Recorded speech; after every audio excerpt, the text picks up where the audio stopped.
शुभविवाह या मालिकेच्या 11 ऑक्टोबरच्या भागामध्ये आकाश आता भूमीला घेऊन गेल्यामुळे खूप हायपर झालेला असतो आणि तो म्हणत असतो, अत्तू अत्तू सोड मला, सायकल राणीला का ते घेऊन गेलेत। याच्यावरती रागिणी सांगत असते, बाळा तू काळजी करू नकोस, लवकरात लवकर आपण तुझ्या सायकल राणीला घरी घेऊन येणार आहोत।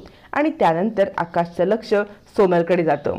तो सोनलवरती खूप चिडतो आणि म्हणतो, ही बॅड गर्ल आहे, ही बॅड गर्ल आहे, मला सायकल राणीने सांगितलं होतं आणि या बॅड गर्लमुळेच माझी सायकल राणी ही पोलिसांच्या ताब्यात गेली। तू निघ इथून, का माझ्या सायकल राणी सोबत असं वागलीस तू, असं म्हणत आकाश आता सोनलवरती खूप चिडलेला असतो आणि म्हणतो, हिला आपल्या घरात ठेवू नकोस अत्तू, हिनेच सायकल राणीला पोलिसांच्या ताब्यात दिलं। मग रागिणी नाटक करत बोलते, सोनल अगं भूमी काही तुला धमकी द्यायला नव्हती आली, ती तुला समजवायला आलेली, तुझा गैरसमज दूर करायला आलेली, तू तिच्यासोबत असं का वागलीस। सोनल म्हणते, नाही त्या मला धमकीच द्यायला आल्या होत्या, तुम्ही त्यांचीच बाजू घेणार कारण त्या तुमच्या घरच्या सदस्य आहेत ना, पण माझ्या जीवावरती काय बेतलं हे मलाच माहिती आहे। आणि हे आकाश सर आहेत ना, हे एक नंबरचे खोटारडे आहेत, खोटारडे, ते खोटं बोलत आहेत, सगळ्यांशी खोटं बोलतायत आणि आजारी असल्याचं नाटक करतायत, आजारी वगैरे काही नाही आहेत ते। याच्यावरती आकाश चिडतो आणि म्हणतो, तू निघ इथून, अत्तू ही खूप खोटं बोलती आहे, ही खूप खोटं बोलते, मी का नाटक करेन। याच्यावरती सोनल म्हणते, काही नाही तुम्ही नाटकच करताय। तोपर्यंत भूमीला इकडे जेलमध्ये आणलेलं असतं आणि ती पोलिसांना समजावून सांगत असते, तुमचा काहीतरी गैरसमज होतोय, म्हणजे ना ती नाटक करत आहे, का बरं तिच्या घरामध्ये छुपे कॅमेरे असतील, म्हणजे तिने असं का वागली असेल। याच्यावरती पोलीस सांगतात, हे बघा ते का असतील याला उत्तर नाही, पण आम्ही तो व्हिडिओ पाहिलेला आहे, त्यामुळे आता मात्र तुमची सुटका नाही, तुम्ही तिला धमकी द्यायला गेला होतात हे सिद्ध होतंय। भूमी म्हणते, मी धमकी द्यायला गेलेच नव्हते, मी तिला समजवत होते। पोलीस म्हणतात, हे बघा तुम्ही ना एका मोठ्या इंडस्ट्रीच्या मालकीणबाई आहात, त्यामुळे तुमच्याशी रूढ वागायला आम्हाला लावू नका, निमूटपणे तुम्हाला जी शिक्षा आहे ती भोगायलाच लागेल। मग कॉन्स्टेबल भूमीला आता जेलमध्ये टाकते। भूमी विचार करते, आकाश कसा असेल, म्हणजे तिला आपण जेलमध्ये आहोत यापेक्षा आकाशची तब्येत ठीक असेल ना, आकाशला काही त्रास होत नसेल ना, ही काळजी वाटत असते। तोपर्यंत रागिणीने वकिलांना बोलवलेलं असतं। वकील आल्यावरती आता इकडे राजा काका म्हणतात, म्हणजे ही सोनल दिसते तर साधी, पण ही साधी नाहीये, म्हणजे हिच्यामुळे असं सगळं काही घडेल हे वाटलंच नव्हतं। रागिणी म्हणते, साधी काही नाही, माणसं फक्त तोंडावरून साधी वाटतात, साधी वगैरे काही नसतात। वकील साहेब तुम्ही काही करा, पण भूमीला जामीन आजच्या आज मिळाला पाहिजे। राजा काका म्हणतात, हो आमच्या भूमीला आम्ही जेलमध्ये पाहू शकत नाही, आकाश तिच्याशिवाय राहू शकत नाही। आकाश म्हणत असतो, सायकल राणीने काहीच नाही केलेलं आहे। रागिणी म्हणते, हो रे बाळा, भूमीने खरंच काही नाही केलं आणि आपण तिला सोडवणार आहोत, तू नको बरं काळजी करूस, असं म्हणत रागिणी वकिलांना बाहेर घेऊन येते। वकिलांना बाहेर घेऊन आल्यावर ती रागिणी म्हणते, जे करायचं ते करा, काहीही करा, पण भूमीला कोणत्याही परिस्थितीमध्ये जामीन मिळायला नको। वकील आश्चर्यचकित होतात, आत ही बाई वेगळं बोलत होती, बाहेर येऊन ही बाई वेगळं बोलत आहे। याच्यावरती रागिणी म्हणते, तुम्ही ऐकलत ते बरोबरच ऐकलत, कोणत्याही परिस्थितीमध्ये भूमीला जामीन मिळायला नको। हा म्हणजे तुम्ही ऍक्टिंग करा, कितीही ऍक्टिंग करा, भूमीला जामीन मिळवण्यासाठी तुम्ही प्रयत्न करताय अशी, पण जामीन मिळायला नको। ऍक्च्युअल मध्ये भूमीची कोर्टाची पहिली तारीख पडेपर्यंत भूमी जेलमध्येच राहिली पाहिजे, तरच माझं काम सोपं होईल, जमेल ना, 4 पट पैसे देईन मी तुम्हाला। 4 पट पैसे मिळाले म्हटल्यावरती वकील लगेच तयार होतात। आता इकडे आकाशची अवस्था खूप बिकट झालेली असते, भूमीशिवाय एक क्षण घालवणं त्याला शक्य नसतं। आता तर भूमी जेलमध्ये गेले हे तर त्याला अजिबात शक्य होत नसतं, त्यामुळे तो हायपर झालेला असतो आणि सायकल राणी घरी पाहिजे, सायकल राणी घरी पाहिजे असं ओरडत असतो। पण आता इकडे सगळेजण त्याला समजवत असतात आणि काही जण समजवण्याची ऍक्टिंग करत असतात। तोपर्यंत खुश झालेली पौर्णिमा नीलांबरीला कॉल करते आणि म्हणते, आई कुठे आहेस तू, जिथे कुठे असशील तोंडामधून चिमूटभर साखर टाक बरं, तुझं आधीचं स्वप्न आत्ता पूर्ण झालं आहे। नीलांबरी म्हणते, अगं काय झालंय नीट तरी सांग। याच्यावरती पौर्णिमा म्हणते, अगं आई भूमीला जेल झाली आहे। नीलांबरी म्हणते, काय जेल झाली, कशी काय। याच्यावरती पौर्णिमा म्हणते, अगं त्या सोनलने हिच्या विरुद्ध कंप्लेंट केले की हिने धमकी दिली आहे म्हणून, त्यामुळे तिला जेल झाली आहे। नीलांबरी म्हणते, मग जास्त थोडत होती ना, सगळ्यांना मास दाखवत होती, हे बाकी उत्तम झालं, तिला जेल झाली ते साखरेची चिमटी काय, अख्खा साखरेचा चमचाच तोंडात घालते की मी. पौर्णिमा म्हणते मग जास्त ओढत होती ना, स्वतःला मालकीण समजत होती, आता चांगली ठिकाणावरती आलेली आहे. नीलांबरी म्हणते मग देवाच्या घरी उशीर असतो पण न्याय तर होतोच ना. असं म्हणत नीलांबरी खूप खुश होते आणि म्हणते मी आता साखरेचं पोतच मागवून घेते. आणि ती मागे वळून पाहते तर तिकडे माधवराव ऑलरेडी हे सगळं ऐकत असतात. माधवराव म्हणतात काय, भूमीला जेल झाली? याच्यावरती नीलांबरी थोडीशी गडबडते. माधवरावांना हे सगळं समजल्यामुळे त्यांना खूप मोठा धक्काच बसतो.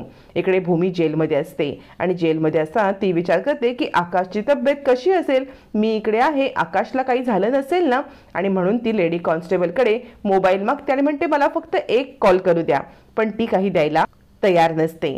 तोपर्यंत तिकडे एक कॉन्स्टेबल येतो आणि म्हणतो भूमी मॅडम तुम्हाला भेटायला कोणीतरी आलंय. असं म्हणत तो सोनलला घेऊन येतो. सोनल भूमीला भेटायला आलेली पाहून भूमीलाच थोडंसं आश्चर्य वाटतं आणि ती विचार करते ही इथे का आली.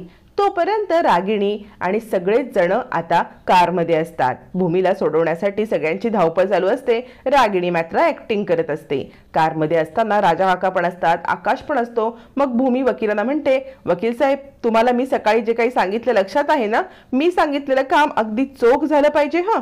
असं म्हणत भूमीला जामीन मिळायला नको या विषयावरती रागिणी बोलत असते. राजा काका म्हणतात अगं रागिणी त्यांना सांग आजच्याच जामीन मिळवा. याच्यावरती रागिणी म्हणते हो तुम्ही काळजी करू नका, मी वकिलांना सांगितले की एक रात्र सुद्धा भूमीला जेलमध्ये राहून देऊ नका. आकाश मात्र या दोघांच्या सोबत भूमीला भेटायला आलेला असतो. तोपर्यंत राजा का विचार करतात काहीही करून जर का भूमीला जामीन मिळाला नाही तर आकाशची कंडिशन क्रिटिकल होईल. आणि तिघ जण आता मात्र येत असताना त्यांच्या समोर महिला मुक्तीवाल्यांचा मोर्चा येतो. काही NGO वाल्या बायका असतात. भूमी महाजन हाय हाय, आकाश महाजन हाय हाय असं म्हणत मोर्चा काढलेला असतो आणि गाडी अडवली जाते.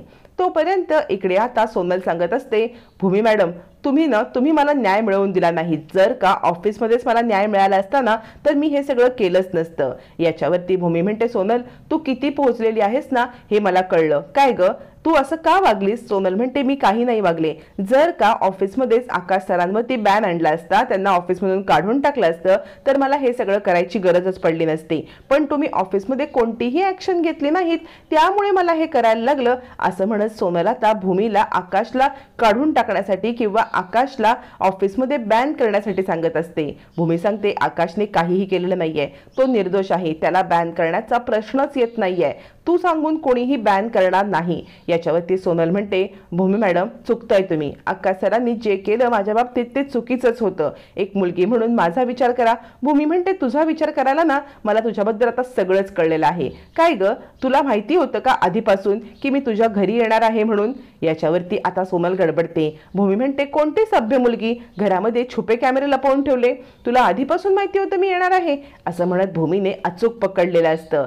सोनल थोडीशी गडबडते आणि आता सोनल विचार करते की हिला सगळं कळतंय. म्हणजे सोनल म्हणते हे बघा तुम्ही बाहेर उभे राहून मला आधी आवाज दिला, तो आवाज मी ऐकला तेव्हाच मी कॅमेरा सेट केला, पण मी कॅमेरा सेट केला म्हणून मी खोटं बोलते असं नाही होत. मला तुमच्या विरुद्ध पुरावा हवा होता, कारण मीटिंगमध्ये सुद्धा तुम्ही माझी साथ न देता आकाश महाजन यांची साथ दिली आणि म्हणून मला पुरावा हवा होता, त्यासाठी मी हे केलं. याच्यामध्ये मी खोटं काहीही बोललेलं नाही आहे. तुम्हाला अजूनही सांगते आकाश सरांना जर का ऑफिसमधून बॅन केलं तर मी कंप्लेंट मागे घेईन. भूमी मात्र या गोष्टीसाठी तयार नसते. आकाशने काहीच केलेलं नाही आणि त्याला बॅन करण्याचा प्रश्नच येत नाही. असं म्हणत भूमी आता सोनलला कोणतंही आश्वासन देत नाही. मग इकडे गाडीमधून सगळेजण बाहेर पडतात. भूमी हाय हाय, आकाश महाजन हाय हाय या घोषणा चालू असतात. रागिणी म्हणते काय चाललंय, कोण आहात तुम्ही, इथे का आलात तुम्ही? याच्यावरती NGO वाल्या बायका सांगतात आमच्या सोनल मॅडमवरती अत्याचार झालाय, त्यांना न्याय मिळवून द्यायला हवे म्हणून आम्ही हा मोर्चा काढलाय. रागिणी म्हणते आमच्या सोनल मॅडम आहात तरी कोण तुम्ही? यावरती NGOच्या बायका म्हणतात आम्ही एका NGO साठी काम करतो. सोनल मॅडम पण त्याच NGO साठी काम करतात आणि आमच्या सोनल मॅडमवरती झालेला हा अत्याचार आम्ही सहन करणार नाही, आम्हाला न्याय मिळालाच पाहिजे. आता आकाश खूप हायपर होतो. समोर काय दृश्य चाललंय त्याला काहीच कळत नसतं. त्याला एकदम त्रास होत असतो. राजा काका आणि रागिणी बायकांना शांत करण्याचा प्रयत्न करत असतात. आकाश आपले कान धरतो, डोकं धरतो आणि खूप हायपर झालेला आकाश त्याला हे सगळं मानसिक त्रास सहन न झाल्याने खाली जमिनीवरती पडतो. राजा काका आणि रागिणी आकाश आकाश असं म्हणत आकाशला आता मात्र उचलतात. इकडे भूमीला आकाशची अवस्था समजते. भेटायला भूमीला आता मानसी आलेली असते. मानसीला भूमी म्हणते काय होऊन बसलं, मला आकाशचं खूप टेन्शन आलंय. मानसी सांगते, ताई तू काळजी करू नकोस, तुला जामीन मिळण्यासाठी आई प्रयत्न करतायत. अथर्व म्हणतो, वहिनी आई प्रयत्न करते ना. इकडे प्रयत्न करायचे नाटक करत असलेली रागिणी, काय झालं भूमीला जामीन का नाही मिळाला असं ओरडून ओरडून बोलत असते. मग ती भूमीला म्हणते, भूमी बाळा मला माफ कर, तुला जामीन मिळवायला मी असमर्थ ठरले, तुला काही दिवस जेलमध्येच राहावं लागेल असं म्हणत रागिणी डाव साधलेला असतो. भूमीला धक्काच बसतो. रागिणीचं खरं रूप आता भूमीसमोर कधी येणार हे येणाऱ्या भागातच कळणार आहे.